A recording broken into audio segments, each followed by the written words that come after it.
කන්දසාමි ප්‍රභූ මන්ත්‍රීතුමා ඔබතුමාට විනාඩි 10ක් කාලයක් ලැබෙනවා. கௌரவ குழுக்களின் பிரதி தவிசாளர் அவர்களே, தேசிய மக்கள் சக்தி அரசாங்கத்தை பிரதிநிதித்துவம் செய்கின்ற மட்டக்களப்பு மாவட்ட பாராளுமன்ற உறுப்பினர் என்ற அடிப்படையில் மட்டக்களப்பு மாவட்டத்தினூடாக எமது நாட்டின் மொத்த தேசிய உற்பத்திக்கு வலு சேர்க்கும் முன்மொழிவுகளை இந்த உயரிய சபையில் உரை நிகழ்த்த உள்ளேன். மட்டக்களப்பு மாவட்டம் அனைத்து இயற்கை வளங்களையும் தன்னகத்தே கொண்டுள்ள ஒரு வளமான மாவட்டமாகும். கடந்த காலங்களில் ஆட்சியாளர்களும் அதனோடு இணைந்து செயற்பட்ட அதிகாரிகளும் மேற்கொண்ட அபிவிருத்தி மற்றும் வாழ்வாதார திட்டங்கள் மக்களின் தேவைக்கு ஏற்றாற்போல் நீண்ட காலத்துக்கு நிலைத்து நின்று நன்மை பயக்கக்கூடியதாக நிலைபெறாக அல்லாது அபிவிருத்தி இலக்குகள் முடிவுறா நிலைமையிலேயே மட்டக்களப்பு மாவட்டம் இன்று எடுத்து நிற்கின்றது. மக்களின் வரிப்பணம் மோசடி மற்றும் வீண்விரயத்தின் காரணமாக செலவு செய்யப்பட்டுள்ளதே அன்றி உண்மையான மாவட்டத்தின் எதிர்பார்த்த அபிவிருத்தியை நிறைவு செய்யவில்லை என்பதை என்னால் அவதானிக்க முடிந்தது. இயற்கையுடன் கூடிய வளங்கள் அளிக்கப்பட்டு ஒழுங்கான திட்டமிடல் செயல்முறைகள் அற்ற அபிவிருத்தி வேலை திட்டங்கள் மூலம் மாவட்டத்தின் விவசாயிகள், கால்நடை பண்ணையாளர்கள் மற்றும் மீனவர்கள் ஒவ்வொரு வருடமும் ஏற்படும் இயற்கை அனர்த்தத்தின் போது வாழ்வாதார பாதிப்பினை எதிர்கொண்டு அரச மானியங்களை மற்றும் உதவிகளையும் எதிர்பார்க்கும் நிலைமைக்கு தள்ளப்பட்டு நிற்கின்றனர். இவர்களின் வாழ்வாதாரம் பாதிக்கப்பட்டு வறுமை நிலைக்கு முன்னிலைப்படுத்தப்பட்டுள்ளனர். எல்லைப்புற கிராமங்களை அண்டி வாழும் மக்கள் அதிகளவான யானை தாக்குதலுக்கு உள்ளாவதுடன் பொருட்சேதங்கள் மற்றும் உயிர் சேதங்கள் ஏற்படுவது நாளுக்கு நாள் அதிகரித்து கொண்டு வருகின்றது.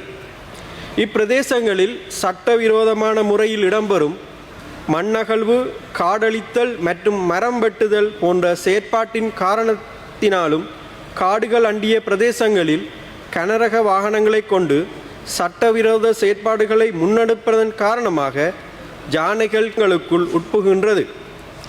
எதிர்காலத்தில் எமது அரசாங்கத்தின் ஊடாக சட்டவிரோத செயற்பாடுகளை கட்டுப்படுத்தி எல்லைப்புற கிராமங்களை அண்டிய பிரதேசங்களில் மின்சார வேலிகளை அமைக்கும் திட்டங்களையும் மற்றும் சோலார் மின் உற்பத்தி திட்டங்களையும் நடைமுறைப்படுத்துவதனூடாக யானை மனித மோதலை குறைத்து கொள்ள முடியும் என எதிர்பார்த்துள்ளேன். திருகோணமலை தொடக்கம் அருகம்பை வரையான கரையோர சுற்றுலா தலங்களாக அடையாளம் காணப்பட்ட கடற்கரைகள், வாவிகள், ஆறுகள், குளங்கள் மற்றும் வனவிலங்குகள், பறவைகள் சரணாலயங்களை உள்ளடக்கிய பிரதேசமாக எமது மாவட்டம் காணப்படுகின்றமையினால் அவற்றினை மையப்படுத்திய சுற்றுலா தலங்களை அபிவிருத்தி செய்ய முடியும். மட்டக்களப்பு விமான நிலையத்தினை சர்வதேச விமான நிலைய தரத்திற்கு அபிவிருத்தி செய்வதன் ஊடாக சுற்றுலா பயணிகளையும் மற்றும் முதலீட்டாளர்களையும் இலகுவாக கவர்ந்தெழுப்பதன் மூலம் மாவட்டத்தின் சுற்றுலா துறைகளை மென்மேலும் வலுப்படுத்தி கொள்வதுடன் மட்டக்களப்பு வாவியை அண்டிய சீப்ளேன் சேவையினை மேற்கொள்வதனூடாக உள்ளூர் மற்றும் வெளிநாட்டு சுற்றுலா பயணிகளை அதிகரித்து கொள்ள முடியும் என எதிர்பார்க்கின்றோம்.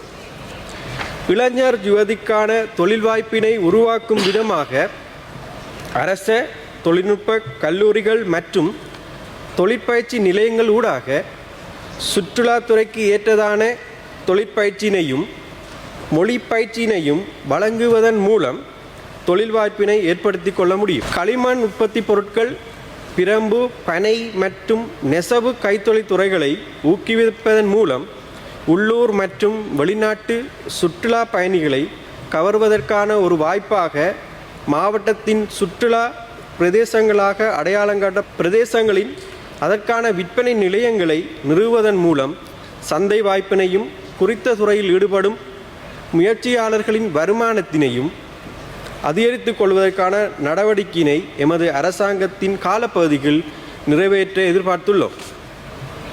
சுதேச மருத்துவத்துறையினை சுற்றுலாத்துறையுடன் இணைந்ததாக சகல வசதிகளுடன் கூடிய சுதேச ஆயுள்வேறு மருத்துவமனையினை நிறுவுவதனூடாக முதன்மையான சேவையினை வழங்கி வெளிநாட்டு மற்றும் உள்நாட்டு சுற்றுலா பயணிகளை கவரும் நோக்குடன் அந்நிய செலாவணியினை பெற்றுக்கொள்வதற்கான வாய்ப்பினையும் அதிகரித்து கொள்ள எதிர்பார்த்துள்ளோம். சிறிய நடுத்தர கைத்தொழில் துறையினை செயற்பாட்டினை முதன்மையாக கொண்டு கடலுணவு பொருட்களின் உற்பத்தி மற்றும் விநியோகம், விலங்கு பண்ணைகளின் அபிவிருத்தி மற்றும் இடைப்பயிற்சிகையாக தானிய வகை பழச்செய்கை உற்பத்தியினையும் கரும்பு உற்பத்தியினையும் மேற்கொண்டு இதன் மூலம் ஏற்றுமதி கைத்தொழில்துறைக்கு பங்களிப்பினை வழங்க எதிர்பார்த்துள்ளோம். மட்டக்களப்பு மாவட்டத்தை பொறுத்தமட்டில் அரசாங்கத்துக்கு சொந்தமான தரிசு நிலங்கள் போதிய அளவில் காணப்படுகின்றது. இவற்றினை உரிய அனுமதிகளுடன் உற்பத்தி நடவடிக்கைகளுக்கு பயன்படுத்துவதன் மூலம் பிரதான விவசாய பயிரான நெல் வேளாண்மையோடு குளங்கள், கால்வாய்கள், நீரோடைகளை அண்டிய பகுதிகளில் கரும்பு மற்றும் தானிய பயிர்ச்செய்கை, பழச்செய்கை போன்ற உற்பத்திகளை ஊக்குவித்து அதன் மூலம் தொழில் வாய்ப்புகளையும் வருமானத்தினையும் ஈட்டிக்கொள்ளக்கூடியதான முதலீட்டு திட்டங்களை முன்மொழிவதன் ஊடாக உள்ளூர் உற்பத்திகளை வெகுவாக அதிகரித்து கொள்ள எதிர்பார்த்துள்ளோம்.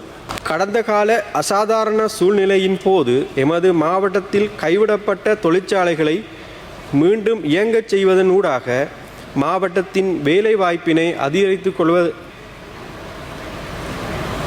மற்றும் தும்பு தொழிற்சாலைகள், ஓட்டு தொழிற்சாலைகள் போன்றவற்றினை தற்போதைய நவீன தொழில்நுட்பங்களை கொண்டு அபிவிருத்தி செய்வதற்கு ஏற்பாடுகளை மேற்கொள்ள எதிர்பார்த்துள்ளதுடன் அரசாங்கத்தினால் சலுகை ரீதியான விலைகளுடன் பொதுமக்களுக்கான வழங்கப்படும் பொருட்கள் சேவைகளை நேரடியாக எமது மாவட்ட மக்கள் பெற்றுக்கொள்வதற்கு ஏதுவாக சதோச விற்பனை நிலையங்கள், ஒசுசல மருந்தகங்களை மாவட்டத்தில் தெரிவு செய்யப்பட்ட இடங்களில் திறப்பதற்கான ஆரம்பகட்ட நடவடிக்கையை மேற்கொண்டு வருகின்றோம்.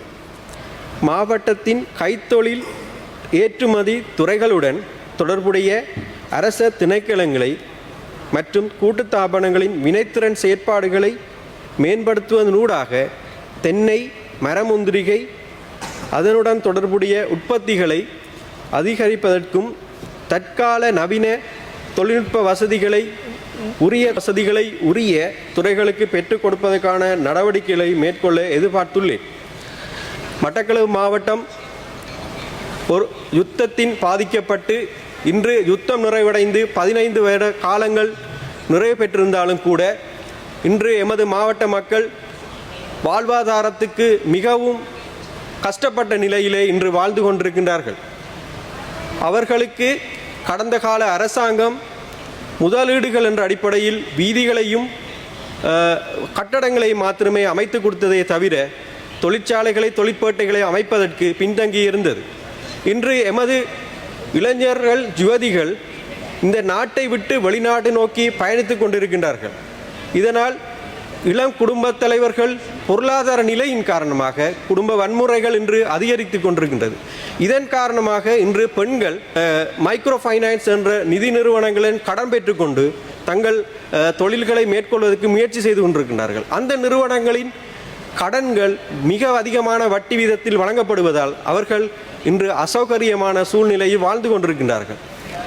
வெளிநாட்டு முதலீட்டாளர்கள் முதலீடு செய்வதற்கு தயாராக இருந்த போதிலும் கடந்த கால அரசாங்கங்கள் கொமிஷன் என்ற அடிப்படையில் அந்த முதலீட்டாளர்களின் பெற்றுக்கொள்ள முயற்சித்ததனால் இன்று முதலிடுவதில் இன்று பின்தங்கி இருக்கின்றார்கள்.